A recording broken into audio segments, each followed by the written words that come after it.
जय हिंद स्टूडेंट्स। तो आज हम बात करने वाले हैं किसके बारे में, आपके 11th क्लास के एक छोटे से टॉपिक के बारे में, वेक्टर क्वांटिटीज के बारे में। ठीक है, वेक्टर क्या होता है, कितने तरह के होते हैं, और जैसे टाइप्स ऑफ वेक्टर हो गया, आपका रेजोल्यूशन ऑफ वेक्टर हो गया, मतलब कंपोनेंट तोड़ना हो गया वेक्टर्स का।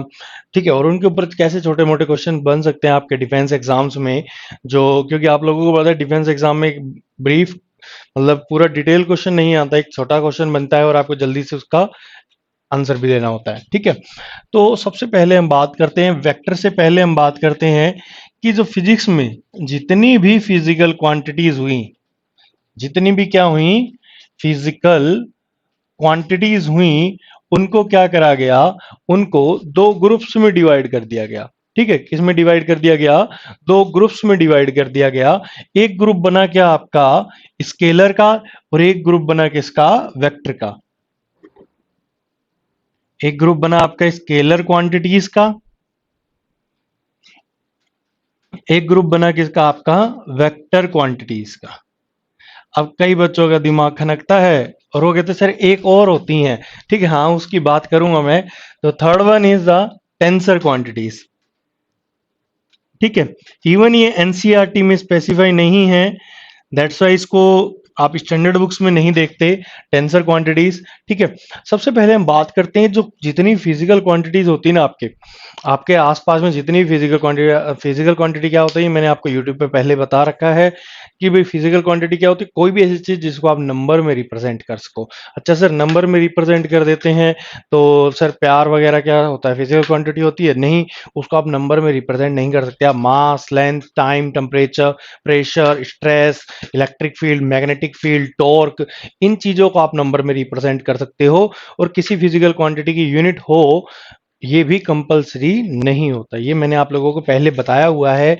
और स्केलर क्वांटिटीज क्या होती हैं, स्केलर क्वांटिटीज वो क्वांटिटीज जिसके पास सिर्फ क्या होता है, मैग्नीट्यूड होता है। क्या होता है भाई, सिर्फ मैग्नीट्यूड होता है, मींस उनके पास एक नंबर होगा और एक यूनिट होगी बेसिकली। दूसरा, इनके पास डायरेक्शन नहीं होती, इनके पास क्या नहीं होती, डायरेक्शन नहीं होती। अच्छा सर स्केलर क्वांटिटी के पास मैग्नीट्यूड होता है, यस, स्केलर क्वांटिटी के पास डायरेक्शन नहीं होती। दूसरा, इनको आप सिंपल अलजेब्रा से ऐड और सब्ट्रैक्ट कर सकते हो। क्या कर सकते हो, सिंपल अलजेब्रा लगाओ और क्या करो, ऐड और सब्ट्रैक्ट कर दो। जैसे आप लिखा 2 kg प्लस 3 kg, तो आप कहोगे सिंपल सर इतना आसान क्वेश्चन कैसे पूछ लिया आपने, तो ये हो गया 5 kg। ठीक है, बट ये वेक्टर में जाकर के अपनी प्रॉपर्टीज को चेंज करते हैं, ऐसे रूल से आप क्या नहीं कर सकते, वेक्टर को ऐड नहीं कर सकते। ठीक है, तो सर वेक्टर क्वांटिटीज क्या होती हैं, तो सर वेक्टर क्वांटिटी होती है जिनके पास क्या होता है, मैग्नीट्यूड होता है। ठीक है, मतलब जैसे आप बोल सकते हो 5 न्यूटन, 10 न्यूटन, ये क्या है, फोर्स का मैग्नीट्यूड है। साथ में क्या होती है इनके पास, डायरेक्शन भी होती है। क्या होती है, डायरेक्शन भी होती है। ठीक है, साथ में they have to follow the vector laws, ये क्या करते हैं, फॉलो करते हैं वेक्टर के लॉस को। अच्छा सर वेक्टर के लॉस कौन कौन से होते हैं, किनको ये फॉलो करते हैं, आखिर वो हैं क्या? तो हम कहेंगे उनमें से कुछ आपने सुना होगा। क्या, पहला होता है polygon law of vector addition, बहुत कम बच्चे सुनते हैं इसको, polygon law of vector addition. But आप ये मैक्सिमम बच्चे सुनते हैं triangle law of vector addition. क्या, triangle law of vector addition, इसके बारे में काफी बच्चे सुनते हैं। अच्छा सर एक और होता है जिसको हम बोलते हैं क्या, parallelogram law of vector addition, इसके बारे में भी हम काफी सुनते हैं। तो भाई वेक्टर क्वांटिटीज क्या हुई बेसिकली, वेक्टर क्वांटिटी बेसिकली वो क्वांटिटीज हुई जिनके पास मैग्नीट्यूड होता है, डायरेक्शन होती है, वेक्टर के लॉज को फॉलो करते हैं। वेक्टर के लॉज कौन कौन से होते हैं इसी वीडियो में बात करेंगे हम। पॉलीगन लॉ हो गया, ट्रायंगल लॉ हो गया, और पैरेललोग्राम लॉ हो गया। ठीक है, अच्छा सर ये टेंसर क्वांटिटी किस बला का नाम है भाई, तो टेंसर क्वांटिटी में कहूंगा कुछ क्वांटिटीज ऐसी थी जिनके पास मैग्नीट्यूड था, साथ में उनके पास डायरेक्शन थी, बट वो वेक्टर के लॉस को फॉलो नहीं कर पा रही थी, तो उन क्वांटिटी का जो ग्रुप बनाया गया उसको टेंसर में रख दिया गया, बट वो सिंपल अलजेब्रा से ऐड और सब्ट्रैक्ट हो पा रही थी। दैट्स वाई कुछ टाइम बाद टेंसर क्वांटिटी को ही आप क्या बुलाने लग गए, स्केलर क्वांटिटीज के नाम से बुलाने लग गए। ठीक है, तो इन दोनों का मिलाप हुआ, तो ये ओवरऑल क्या कहलाई, टेंसर और स्केलर स्केलर ही कहलाती हैं। जैसे स्केलर क्वांटिटीज के एग्जांपल मैं आपको देता हूं, एग्जांपल हुआ speed, distance, time, work, etcetera. ठीक है, ये क्वांटिटीज किसके अंडर आती हैं, आपकी स्केलर के अंडर आती हैं। वेक्टर क्वांटिटीज के एग्जांपल अगर मैं देता हूं तो क्या आता है, फोर्स, एक्सिलरेशन, ठीक है, आपकी magnetic field, electric field, torque, ये किसके अंडर आता है, ये आता है आपका किसके अंडर, आपके वेक्टर क्वांटिटी के अंदर। सर टेंसर क्वांटिटीज के एग्जांपल, फिर जब तक आपका पेपर में अलग से टेंसर ना लिखा है ना, तब तक आप लोग इसका जवाब मत लेना। ठीक है, उसको स्केलर में ही इंक्लूड करना, जो मैं टेंसर में लिख रहा हूं यहाँ पे, प्रेशर हो गया, एंगल हो गया, हीट हो गया आपका, तो ये जैसे करंट इलेक्ट्रिसिटी हो गया, करंट इलेक्ट्रिसिटी हो गया, ये किसके अंडर आते हैं भाई, ये आते हैं टेंसर के अंडर। क्यों, क्योंकि इनके पास डायरेक्शन होती है।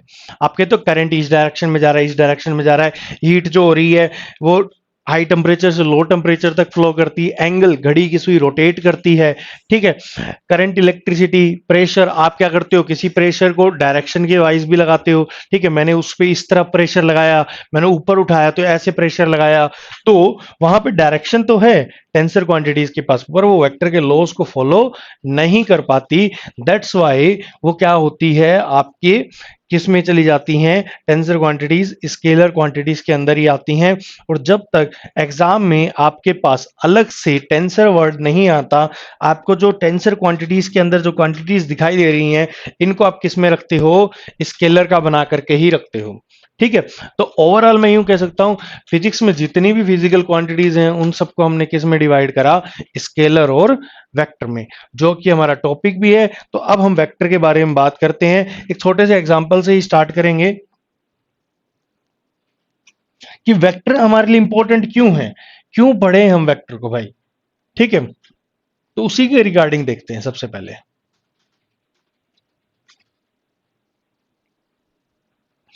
देखिए, एक सेकेंड,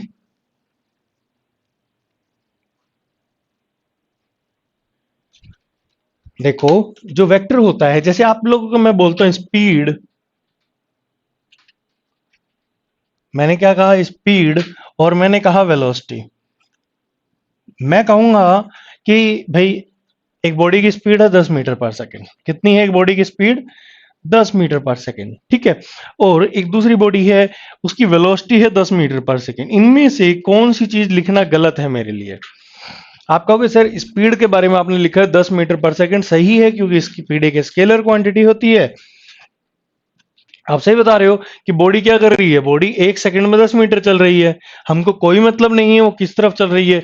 बट जब हम वेलोसिटी के बारे में बात करते हैं ना भाई, तो वेलोसिटी में क्या होता है, हमको बताना पड़ेगा कि एक सेकंड में जो 10 मीटर चली, सर कहाँ चली, कौन सी डायरेक्शन में चली है। ठीक है, आइदर ये नॉर्थ डायरेक्शन में चली, साउथ डायरेक्शन में चली, ईस्ट डायरेक्शन में चली, वेस्ट में चली, नॉर्थ ईस्ट में चली, साउथ वेस्ट में चली, कहां चली सर ये चीज बॉडी। ठीक है, दैट्स वाई जब आपकी डायरेक्शन के बारे में आपको कंपल्शन दिया जाता है कि आपको बताना ही पड़ेगा, तब आपको वेक्टर की जरूरत पड़ती है। अदरवाइज आप सिर्फ मैग्नीट्यूड बताओ तो आपको कोई जरूरत नहीं है, बट आपने लिख ही दिया वेलोसिटी की ही बात करने वाले हो, तो आपको left, right, up, down, directions वगैरह इन सभी के बारे में लिखना पड़ता है। ठीक है, तो ये फर्क होता है वेक्टर और स्केलर में। ठीक है, आगे हम बात करते हैं कैसे एक वेक्टर क्वांटिटी को डिनोट करा जाता है, कैसे आप उसको लिखते हो, क्या होते हैं यूनिट वेक्टर, क्या होते हैं वेक्टर के टाइप्स। ठीक है, सबसे पहले जैसे अगर मैं कहता हूं आपको x कोमा वाई इसको वेक्टर में दिखाओ, तो आप सिंपल कहोगे जैसे ए वेक्टर बनाए इन दोनों से, एक्स उसका एक्स कंपोनेंट हो गया, किसी भी चीज का कोऑर्डिनेट हो गया। ठीक है, और वाई कोऑर्डिनेट हो गया उसका।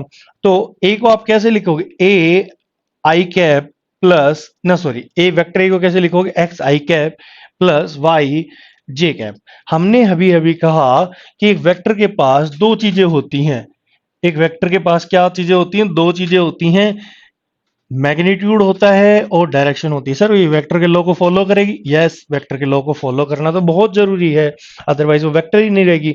अच्छा सर, मैग्नीट्यूड और डायरेक्शन है, तो चलो इसको कुछ लिख करके दिखाते हैं। इसको हम लिख करके देखें तो इसको आप कैसे लिखोगे? इस वेक्टर को ऐसे कुछ लिखोगे? ये वाई एक्सिस है, ये एक्स एक्सिस है, ये एक्स कोमा वाई है, ठीक है। अब आप लिखते हो इसको ऐसे, पोजीशन वेक्टर की फॉर्म में इसको ऐसे लिख दोगे, ठीक है। या डिस्टेंस मान लेता हूं कोई भी पर हमने वेक्टर ए माना है, तो हम इसको क्या मान लेते हैं? ए ही मान लेते हैं, ठीक है। एक्स कोमा वाई, तो ये एक्स आई वाई जे कैप क्या आप बता क्या रहे हैं? तो भाई मैं कहूंगा ये जो वाई और जे है ना, ये वाई और जो जे हैं, ये इस वेक्टर ए के क्या है? मैग्नीट्यूड है किसमें? एक्स एक्सिस और वाई एक्सिस में, ठीक है। एक्स एक्सिस में और वाई एक्सिस में वेक्टर ए के क्या है? मैग्नीट्यूड है। जबकि आई कैप जे कैप क्या है? डायरेक्शन है इनकी। इनके वेक्टर ए की एक्स एक्सिस की डायरेक्शन कौन देता है आपको? आई कैप। वेक्टर ए में की वाई एक्सिस की डायरेक्शन कौन देता है आपको? जे कैप। क्या बोलते हैं सर इन आई कैप जे कैप और के कैप को? आई कैप जे कैप और के कैप बेसिकली होते क्या हैं? ये आपके यूनिट वेक्टर्स होते हैं। ये क्या होते हैं? यूनिट वेक्टर्स होते हैं। यूनिट वेक्टर एक ऐसा वेक्टर जिसका इटसेल्फ, देखो वर्ड ही पता लग रहा है, यूनिट वेक्टर मतलब इटसेल्फ इसका मैग्नीट्यूड कितना होगा? इटसेल्फ इसका मैग्नीट्यूड कितना होता है भाई? एक होता है, ठीक है। बट फिर ये क्या काम आते हैं सर, किस लिए यूज करते हो? ये डायरेक्शन देता है।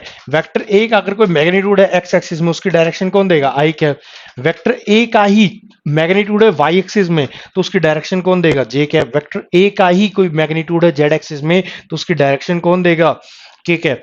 अच्छा सर, मतलब जो यूनिट वेक्टर हुए ना, वो सिर्फ वेक्टर की क्या देते हैं? डायरेक्शन देते हैं किसी भी पर्टिकुलर एक्सिस के दौरान। तो आई कैप जे कैप और के कैप इस तरह से वेक्टर के ऊपर कोई भी टॉपिक पहना देते हो तो वो क्या बन जाता है? यूनिट वेक्टर बन जाता है। क्या बन जाता है भाई? यूनिट वेक्टर बन जाता है। तो सर आपने दो चीजें बताई हैं कि वेक्टर के पास मैग्नीट्यूड होता है और डायरेक्शन होती है। एक्स तो इस वेक्टर का एक्स एक्सिस में कंपोनेंट हुआ, वाई इसका इस वेक्टर का वाई एक्सिस में कंपोनेंट हुआ, पर ओवरऑल एक वेक्टर का मैग्नीट्यूड कैसे निकालते हो? ठीक है, तो उसके बारे में देखते हैं। तो अगर आपके पास कोई वेक्टर दिया हुआ हो और आपसे पूछे कि सिर्फ इसका मैग्नीट्यूड निकालो, क्या कोई वेक्टर है, मान लेते हैं एक्स आई कैप है, वाई जे कैप है, जेड के कैप है, ये कोई वेक्टर है और आपसे बोला कि इस वेक्टर ए का मैग्नीट्यूड निकालो, तो आप कैसे निकालोगे? दोनों साइड क्या कर लें, इस तरह के डंडे लगा देना। डंडे लगाने के मतलब हमने इसको क्या कर दिया? कैद कर दिया। कैद करना मतलब क्या कहलाता है? किसी वेक्टर का मॉडुलस कहलाता है। क्या कहलाता है? मॉडुलस। किसी भी वेक्टर का जब आप मॉडुलस लेते हो तो क्या देता है? उस वेक्टर का मैग्नीट्यूड देता है। कैसे देता है? सबसे पहले अंडर रूट लिया, आई कैप के आगे जो है उसको पकड़ो और उसका स्क्वायर कर दो, प्लस जे कैप के आगे जो है उसको पकड़ो और उसका स्क्वायर कर दो, चाहे वो नेगेटिव हो चाहे पॉजिटिव हो, स्क्वायर करोगे तो पॉजिटिव ही आएगा। के कैप के आगे जो है उसका क्या कर दो? स्क्वायर कर दो। तो ये भी क्या हुआ? तो ये किसी वेक्टर का क्या हुआ? मॉडुलस हुआ। ठीक है, जैसे आपको एक छोटा सा क्वेश्चन मैं बताऊं, तो जैसे कोई वेक्टर है ए, इसके कोऑर्डिनेट्स दे रखे हैं आपको 1,2,3। मतलब इसको वेक्टर में अगर आप लिखोगे इस तरह से, आपको नंबर पॉइंट्स पोजीशन शो होती है, तो आप उसको वेक्टर में कैसे लिखते हो? 1 आई कैप, ये वाई होता है, तो 2 जे कैप, ये जेड होता है, ये 3 के कैप। ठीक है, ये वेक्टर ए आ गया। मेरे को बोला गया वेक्टर ए का मैग्नीट्यूड बताओ, तो मैं क्या करूंगा? मॉडुलस निकाल दूंगा मैं इसका। तो भाई अंडर रूट 1 का स्क्वायर, 2 का स्क्वायर, प्लस 3 का स्क्वायर। 3 का स्क्वायर 9, 9 और 4 13 और 1 14, तो अंडर रूट 14 क्या आ गया? वेक्टर ए का मॉडुलस आ गया। क्लियर? तो ये मैग्नीट्यूड निकाल दिया। अच्छा, डायरेक्शन कैसे निकालते हैं? तो भाई किसी भी वेक्टर की डायरेक्शन जब निकालते हो ना, तो आपको पता है उसकी डायरेक्शन कौन देता है? आपको उसका यूनिट वेक्टर देता है। तो क्यों ना पहले यूनिट वेक्टर ही सीखें। तो यूनिट वेक्टर क्या होता है? किसी भी वेक्टर के ऊपर इस तरह से टोपी जो पहना दी जाती है उसको आप कहते हो यूनिट वेक्टर। उस वेक्टर का क्या बन जाता है? Unit vector. तो यूनिट वेक्टर इटसेल्फ, इसका जो मैग्नीट्यूड होता है, इटसेल्फ इसका जो मैग्नीट्यूड होता है वो कितना होता है? एक होता है। और ये सिर्फ क्या देता है? जिस भी वेक्टर का आप यूनिट वेक्टर निकालते हो ये उसी वेक्टर की क्या दे देता है? डायरेक्शन दे देता है। क्या दे देता है भाई? डायरेक्शन दे देता है। अच्छा सर कैसे देगा डायरेक्शन? तो मैं कहूंगा भाई ये कंप्लीट वेक्टर है, इसके पास मैग्नीट्यूड भी है और उसके पास डायरेक्शन भी है। क्यों ना इस वेक्टर को इसी के मॉडुलस से क्या कर दूं? मैं डिवाइड कर दूं। सारा मैग्नीट्यूड कट जाएगा, मतलब 1 आ जाएगा। तो डायरेक्शन कैसे देता है किसी भी वेक्टर का यूनिट वेक्टर? तो वो होता है a cap is equal to उस वेक्टर को उसी के मॉडुलस से डिवाइड कर दो। ठीक है, किसी वेक्टर को उसी के मॉडुलस से डिवाइड कर दो, उसी वेक्टर की क्या आ जाएगी? डायरेक्शन आ जाएगी। अच्छा, तो सर एक बात बताओ, जो यूनिट वेक्टर होता है वो वेक्टर के पैरेलल होगा? यस, बिकॉज इसकी डायरेक्शन और उसकी डायरेक्शन क्या रहती है? हमेशा सेम रहती है। एयरफोर्स का छोटा सा क्वेश्चन है आपके लिए कि यूनिट वेक्टर की डायरेक्शन वही होती है जो गिवन वेक्टर की डायरेक्शन होती है, मींस वो दोनों एक दूसरे के पैरेलल होते हैं। ठीक है, या फिर आप यूं भी बोल सकते हैं कोलिनियर होते हैं, एक ही लाइन पर लाई करेंगे वो दोनों के दोनों। अब देखो ये वेक्टर था, वो रहा I cap plus Y J cap Z K cap, और इसका मॉडुलस क्या आ गया आपका? Under root X square under root Y square plus under root Z square. तो ये बन गया क्या? इस गिवन वेक्टर का यूनिट वेक्टर ये ओवरऑल बना। ये आपको क्या दे रहा है? डायरेक्शन दे रहा है। ओवरऑल इसका मैग्नीट्यूड क्या है? 1 है। ठीक है, तो इस तरह से आप क्या निकालते हो? किसी वेक्टर का यूनिट वेक्टर निकालते हो। ठीक है, तो लेट्स ट्राई एक क्वेश्चन करके देखते हैं यूनिट वेक्टर के ऊपर कि आपको कितना समझ आया यूनिट वेक्टर, है ना? मेहनत करते रहो भाई। ठीक है, आपको बस फिजिक्स में इतना सा है कि आप लोगों को पॉइंट टू पॉइंट ज्यादा नॉलेज हो ना हो, थोड़े बहुत बेसिक क्लियर होने चाहिए डिफेंस के एग्जाम्स के लिए। ठीक है, आपको बड़ा एग्जाम देना नहीं, नीट जेई जैसा। ठीक है, क्योंकि उनका क्राइटेरिया अलग होता है। ठीक है, यहाँ पर इनका क्राइटेरिया क्या होता है? अलग होता है। ठीक, तो हमको सिर्फ बेसिक्स पता होना तब भी हम बहुत कुछ कर सकते हैं एयरफोर्स जैसे एग्जाम्स में, नेवी जैसे एग्जाम में, एनडीए में। तो आपसे क्वेश्चन है which one of the following is a unit vector. ठीक है, क्वेश्चन है which one of the following, which one of the following is a unit vector? इनमें से कौन सा वेक्टर एक यूनिट वेक्टर है? ठीक है, पहला क्वेश्चन है आपका I cap plus J cap. पहला क्वेश्चन है I cap plus J cap. ठीक है, सेकंड क्वेश्चन है, ऑप्शन है आपका cos theta I cap minus sine theta J cap. आपका ऑप्शन नंबर सी है sine theta I cap plus 2 cos theta J cap. आपका ऑप्शन डी है यहां पे I cap plus J cap divide by under root 3। सोचो, ठीक है, video को पॉज करके सोचो कि इनमें से कौन सा यूनिट वेक्टर है। सर ये क्वेश्चन क्या दे दिया? आपने कहा था यूनिट वेक्टर डायरेक्शन देता है, और आपने खुद यहां दे दिया क्या? 4 ऑप्शन, जिनके पास बहुत अलग अलग सी चीजें दिखाई दे रही हैं। तो हमारा तो कॉन्सेप्ट ही गलत हो जाएगा। मैं कहूंगा अभी भी सही हो तुम लोग भाई। यूनिट वेक्टर सिर्फ क्या देता है? डायरेक्शन देता है, जबकि यूनिट वेक्टर का जो मैग्नीट्यूड होता है वो 1 होता है। जो मैंने बोला उसी चीज को हम इंप्लीमेंट करेंगे। देखो, आपको मैंने बोला यूनिट वेक्टर का जो मैग्नीट्यूड होता है वो 1 होता है। इसका मैग्नीट्यूड निकालो। इसका मैग्नीट्यूड √2 आएगा। कैसे आएगा सर? 1 का स्क्वायर प्लस 1 का स्क्वायर। इसका मैग्नीट्यूड निकालो। Cos square theta plus sine square theta बनेगा। अच्छा sir, cos square theta plus sine square theta कितना होता है? तुमको पता है, मेरे से बेटर मैथ पढ़ते हो तुम लोग। 1 होता है। ठीक है, इसका भी 1 नहीं आएगा, इसका भी 1 नहीं आएगा। तो ओवरऑल आंसर क्या हुआ आपका? बी हुआ। ऐसे छोटे छोटे क्वेश्चंस आपके डिफेंस एग्जाम में कैसे काफी मात्रा में पूछे जाते हैं, जिनका आंसर आपके पास 5 सेकंड का होता है कि भाई यूनिट वेक्टर। अच्छा, यूनिट वेक्टर के पास मैग्नीट्यूड जो होता है वो क्या होता है? एक होता है, ठीक है, और डायरेक्शन होती है किसकी, गिवन वेक्टर की। तो डायरेक्शन का तो लेना देना ही नहीं था इस क्वेश्चन में, तो हमने यूज करा क्या कि यूनिट वेक्टर का मैग्नीट्यूड क्या होता है आपका, एक होता है। ठीक है, तो आई थिंक आप लोगों को ये क्वेश्चन समझ आ गया होगा। नेक्स्ट चीज पे हम पढ़ते हैं कि किसी वेक्टर का कंपोनेंट कैसे तोड़ते हो। आप लिखते हो ना कि भाई इस तरफ कोस थीटा आता है, इस तरफ साइन थीटा आता है, वो कैसे आता है।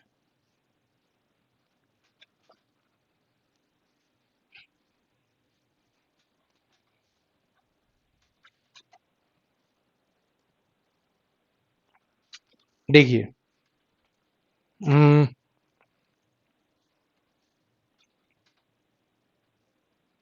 इसी के बारे में बात करते हैं कि किसी वेक्टर के यूनिट वेक्टर कैसे आप लिख सकते हो ना, सॉरी यूनिट वेक्टर तो आपने लिख दिया, कंपोनेंट कैसे तोड़ोगे।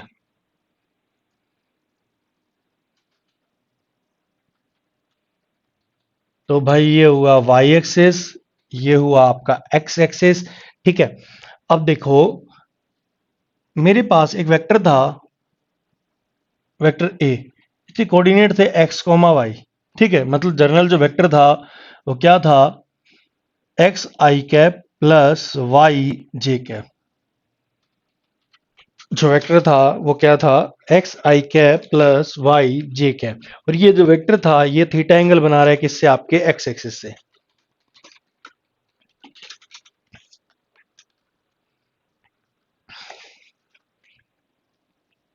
ये वेक्टर एक्स एक्सिस से कितने डिग्री का एंगल बना रहा है, थीटा। सबसे पहले आपने परपेंडिकुलर ड्रॉ कर दिया यहां पे। ठीक है, किसी भी वेक्टर का जिस एक्सिस पे आप परपेंडिकुलर ड्रॉ करते हो, तो आप लोगों ने मैथ में पढ़ते हो वेक्टर चैप्टर, तो वहां पे कहते हैं इस वेक्टर का प्रोजेक्शन हुआ है एक्स एक्सिस पे, इस वेक्टर का projection on the x axis. ठीक है, और आप जब इस ट्रायंगल को ध्यान से देखोगे तो इसका नाम दे देता हूं मैं, ये एक्स एक्सिस है ना, O A B, O A B. इसी ट्रायंगल में साइन थीटा निकालो और इसी ट्रायंगल में कोस थीटा निकालो। साइन थीटा क्या होता है, साइन थीटा होता है आपका परपेंडिकुलर अपॉन हाइपोटेन्यूस। परपेंडिकुलर क्या है आपका ए बी, और हाइपोटेन्यूस क्या है आपका ए। तो ए बी कितना आएगा, ए बी आएगा ए साइन थीटा। क्या आएगा भाई, A B A sine theta, ये आ गया ए साइन थीटा। अच्छा सर ये साइन थीटा आ गया, तो कोस थीटा क्या होगा, मैं कहूंगा बेस अपॉन हाइपोटेन्यूस। बेस कितना है, ओ है, हाइपोटेन्यूस कितना है, ए है। तो ओ ए कितना आता है, ए कोस थीटा। ये आता है आपका ए कोस थीटा, और ये आता है आपका ए साइन थीटा। क्लियर, मतलब जो ये वेक्टर का एक्स कंपोनेंट है, एक्स एक्सिस का, और ये उसी वेक्टर का, ए वेक्टर का वाई कंपोनेंट है। अच्छा सर, तो मैं यूं लिख सकता हूं क्या कि ए कोस थीटा एक्स के बराबर होगा, तो मैं कहूंगा हाँ लिख सकते हो, क्योंकि ये भी इस वेक्टर का एक्स कंपोनेंट है जो कि ये रहा। ठीक है, क्योंकि वेक्टर ए जो था, आपने क्या लिखा था वेक्टर ए को, एक्स आई cap plus Y J cap, यही है। तो ये होता है एक्स कंपोनेंट ए एक्स, और ए एक्स क्या है, ए कोस थीटा। ये होता है वाई कंपोनेंट ए वाई। तो ए वाई क्या है आपका, देखो ए साइन थीटा।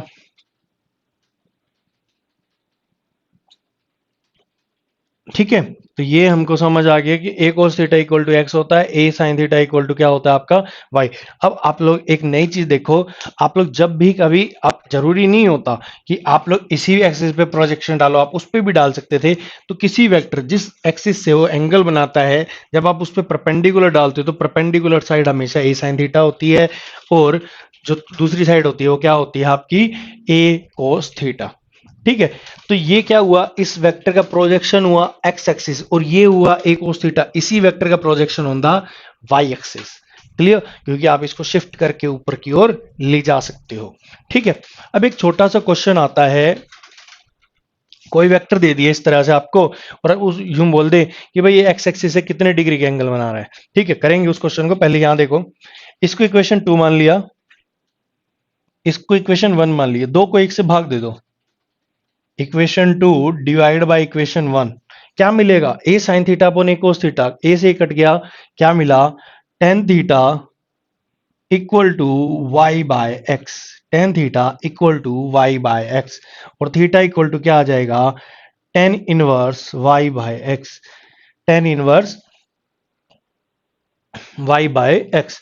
तो ये आ गया आपका थीटा। अब मैं अगर क्वेश्चन दूं तो फटाफट आंसर आ जाएगा आपका कि अगर वेक्टर ए है 2i cap plus 2j cap, vector A है 2i cap plus 2j cap, बताओ ये वेक्टर ए एक्स एक्सिस से कितने डिग्री का एंगल बना रहा है। तो आपको अगर सिंपल सा सर ये एक्स होता है ये वाई होता है, तो हमको पता है जो टेन थीटा होता है वो वाई बाय एक्स होता है, 2/2 कर दो सर, आंसर आया 1। और थीटा इक्वल टू कितना हो गया, टेन, 1 कितने पे होता है 45 डिग्री। तो ये जो वेक्टर ए है ना, ये एक्स एक्सिस के साथ कितने डिग्री का एंगल बना रहा है, 45 डिग्री का एंगल बना रहा है। ठीक है, तो आपको कंपोनेंट तोड़ने आ गए वेक्टर के, साथ ही साथ आपको ये पता लग गया कि कोई वेक्टर किसी एक्सिस से कितने डिग्री का एंगल बनाता है, उसको आप कैसे निकाल सकते हो। ठीक है, आगे चलते हैं। इसमें हमने थोड़ी देर पहले पढ़ा था कि जो वेक्टर होते हैं वो वेक्टर के लॉस को फॉलो करते हैं। अब वो लॉस क्या होते हैं भाई, उनमें से एक लॉ पढ़ेंगे हम, triangle law of vector addition. ठीक है, और उसके ऊपर क्वेश्चन भी बन जाते हैं आपके। बेसिकली आपका नेवी में पूछा गया है क्वेश्चन, सुनने में लगता है ट्रायंगल लॉ से भाई क्या क्वेश्चन पूछेगा, पर क्वेश्चन आते हैं एग्जाम में। पहले triangle law of vector addition ही पढ़ते हैं हम।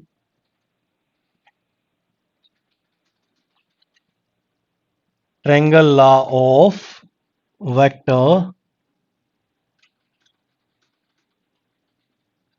एडिशन, क्या पढ़ना है हमको, triangle law of vector addition. अच्छा सर क्या होता है ये, तो फिर ट्रायंगल वर्ड आया, हाँ एक लॉ बनेगा, किसका बनेगा, वेक्टर को ऐड करने का, मतलब वेक्टर ऐड होगा ट्रायंगल की फॉर्म में होगा। तो सबसे पहले अगर हमारे पास दो वेक्टर हैं, ठीक है, ये वेक्टर ए है और ये वेक्टर बी है, ये वेक्टर ए है और ये वेक्टर बी है। ठीक है, अगर दो रेगुलर वेक्टर कब बोलते हो आप इसको, जब दो वेक्टर एक की टेल, एक का हेड जहां पे खत्म हो रहा है दूसरे की टेल स्टार्ट हो रही है, इनको बोलते हो रेगुलर। ठीक है, मैं मेरे से आगे ऐसे ही एक पर्सन और खड़ा है, उससे आगे एक और पर्सन खड़ा है, वो रेगुलर हुआ, एक पलट गया तो वो क्या हो गया, इरेगुलर हो गया। ठीक है, अपोजिट हो गया। अगर दो वेक्टर ए और बी रिप्रेजेंट कर रहे हैं किसको, एक ट्रायंगल की दो साइड्स को, रेगुलर साइड्स को, तो तीसरी अपोजिट साइड क्या देती है, उनका वेक्टर सम देती है। तीसरी अपोजिट साइड क्या देती है, दोनों वेक्टर का सम देती है, और इसी को आप बोलते हो क्या, रिजल्टेंट। ठीक है, क्या बोलते हैं इसको, रिजल्टेंट। यहां पर जो वेक्टर ए और बी है, अब वेक्टर ए को थोड़ा सा आगे बढ़ा दो, यहां से परपेंडिकुलर ड्रॉप कर दिया, वेक्टर ए है जो बी के साथ कितने डिग्री का एंगल बना रहा है, थीटा। आप लोगों को पता होगा कि भाई जो वेक्टर के बीच में एंगल होते हैं, क्या तो हेड से हेड निकलते हैं, टेल से टेल। यहां पर इस वेक्टर के हेड से इसका टेल जुड़ रहा है, तो एंगल तो ये तो एंगल नहीं है, ये वाला एंगल बनेगा, क्योंकि मैंने वेक्टर ए को क्या बढ़ा दिया अब आगे, तो दोनों की टेल से टेल मैच हो रही है, थीटा इनके बीच का एंगल है।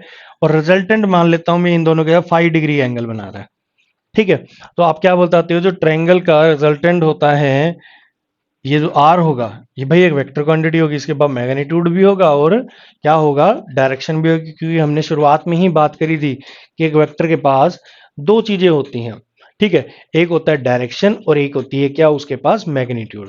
तो इस वेक्टर आर का मैग्नीट्यूड क्या होगा, तो कहूंगा भाई ये सिंपल सा होगा,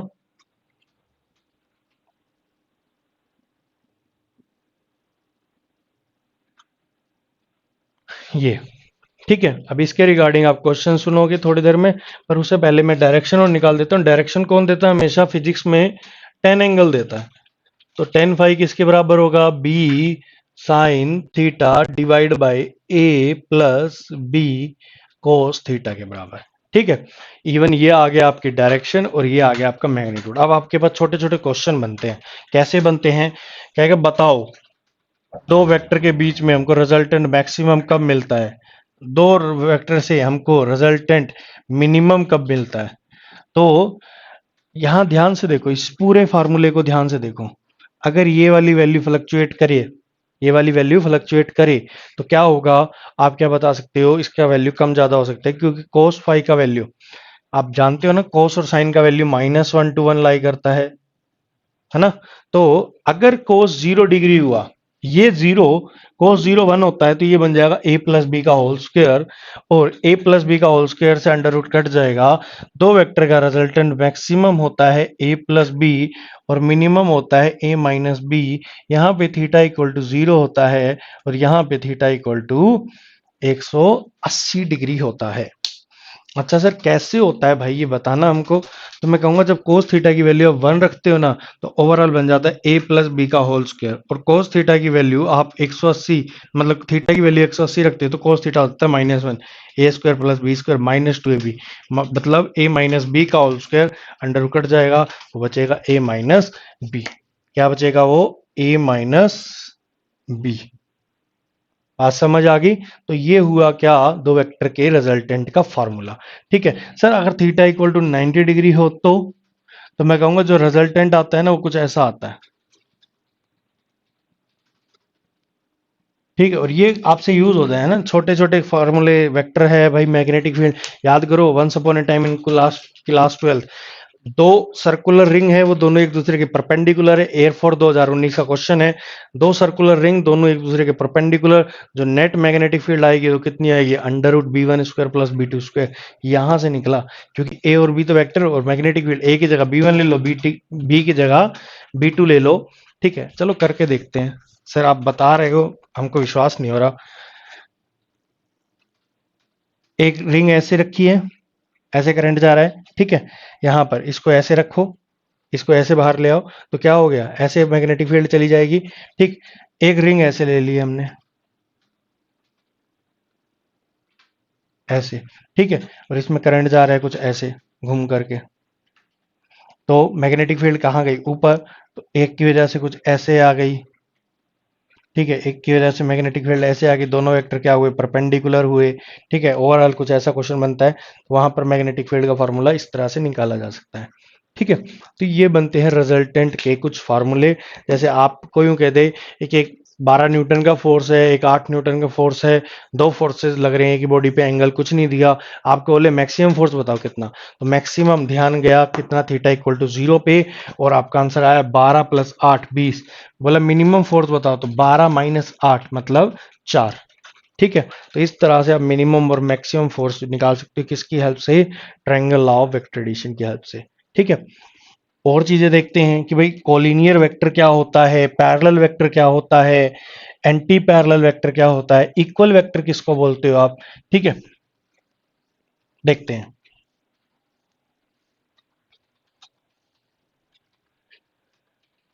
इस साल परेशान हो गए तुम, काफी बच्चे परेशान हो गए भाई कोरोना वायरस की वजह से, ना तो एग्जाम हो रहे हैं ना कुछ प्रॉपर डेट्स मिल पा रही है, और फ्यूचर ये समझ रहे हैं कि भाई लटक सा गया है, ना आगे बढ़ पा रहे हैं ना पीछे बढ़ पा रहे हैं।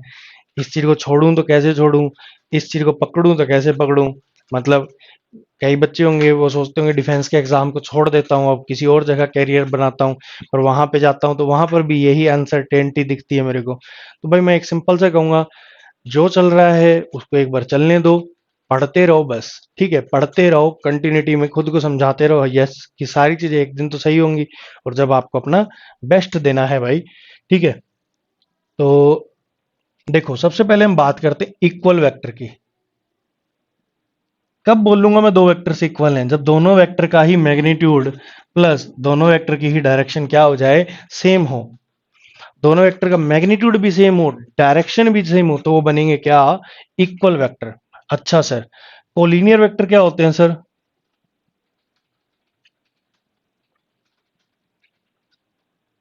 कोलिनियर वेक्टर क्या होते हैं, जब दो वेक्टर एक ही लाइन पे चलते हैं ना, एक ही लाइन पे चलते हैं तो उनको क्या बोलते हैं कोलिनियर वेक्टर बोलते हैं।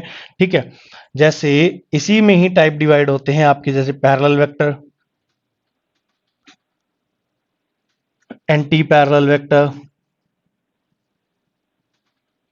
ठीक है ये इन्हीं में आपके इंक्लूड होके चलते। पैरेलल वेक्टर के बीच में थीटा कितने डिग्री का बनता है 0 डिग्री का, और एंटी पैरेलल के बीच में थीटा इक्वल टू कितने डिग्री का बनता है 180 डिग्री का। ठीक है इसके अलावा जैसे कोइनिशियल वेक्टर, जब दो वेक्टर या दो से ज्यादा वेक्टर एक ही पॉइंट से स्टार्ट होते हैं ना उनको बोलते हैं कोइनिशियल वेक्टर। ठीक है जैसे को टर्मिनल वेक्टर, जब दो वेक्टर एक ही जगह पे एंड होते हैं ना तो उनको क्या कहते हो आप, को टर्मिनल वेक्टर। ठीक है, फ्री वेक्टर भी होते हैं जिनके आपके क्या नहीं होते, एक्सिस फिक्सेस नहीं होते। ठीक है, कोई फिक्स पैटर्न नहीं होता उनका। और इसके अलावा आप सुनते हो पोलर वेक्टर, और क्या एक्सियल वेक्टर। एक्सियल वेक्टर क्या होते हैं, जो रोटेशन को शो करते हैं। ठीक है, पोलर वेक्टर सिंपल से होते हैं जो उनसे आपकी किसको शो करते हैं, स्पीड ना सॉरी वेलोसिटी हो गया, इस तरह को शो करते हैं। उनको आप किस में कैटेगरी में डालते हो, पूरे ओवरऑल जो वेक्टर की कैटेगरी होती है ना वो दो में टूटती है, पोलर और एक्सियल में। जो एक्सिस ऑफ रोटेशन से लिंक करते हैं उनको आप एक्सियल वेक्टर बोलते हो, और जो सिर्फ आपके एक मैग्नीट्यूड से लिंक करते हैं, ठीक है, आपका एक फिक्स पैटर्न से लिंक करते हैं, उनको आप क्या बोल देते हो, पोलर वेक्टर बोल देते हो। ठीक है, इसके अलावा जैसे आपका एक जीरो वेक्टर भी होता है ना। जब दो इक्वल वेक्टर को मतलब दो इक्वल वेक्टर मतलब मैग्नीट्यूड भी सेम है और डायरेक्शन भी सेम है, दो वेक्टर को सब्ट्रैक्ट करोगे तो भाई मिलेगा तो वेक्टर ही। ठीक है, वेक्टर से वेक्टर ही मिलता है आपको, तो उस वेक्टर को आप क्या बोलते हो, जीरो वेक्टर बोलते हो। ठीक है, तो स्टूडेंट्स ये था आपका वेक्टर का छोटा सा सेशन। क्लियर, बाकी भी चीजें हैं इसमें बहुत सारी जिनके बारे में हम बात करेंगे। ठीक है, तो अगर आपको वीडियो पसंद आई है तो आप ऐप पे जा सकते हो, ऐप पे जा करके आपका जो फिजिक्स स्पेशल का कोर्स है उसको आप परचेज कर सकते हो। और मैंने पहले ही बताया हुआ है, ये कोर्स आपके लिए बेहद फायदेमंद है। अगर आप लोग डिफेंस की तैयारी करते हो तो आपको मेरा पूरा पूरा सपोर्ट मिलेगा कि आप फिजिक्स में एक अच्छा स्कोर कर सको अपनी तरफ से और मेरी हेल्प से, और एक बेटर फ्यूचर की ओर जा सको। ठीक है, तो यही था, this is all about vector. ठीक है, बाकी चीजें हम नेक्स्ट वीडियो में बात करेंगे, तब तक के लिए सभी को थैंक यू, जय हिंद भाई।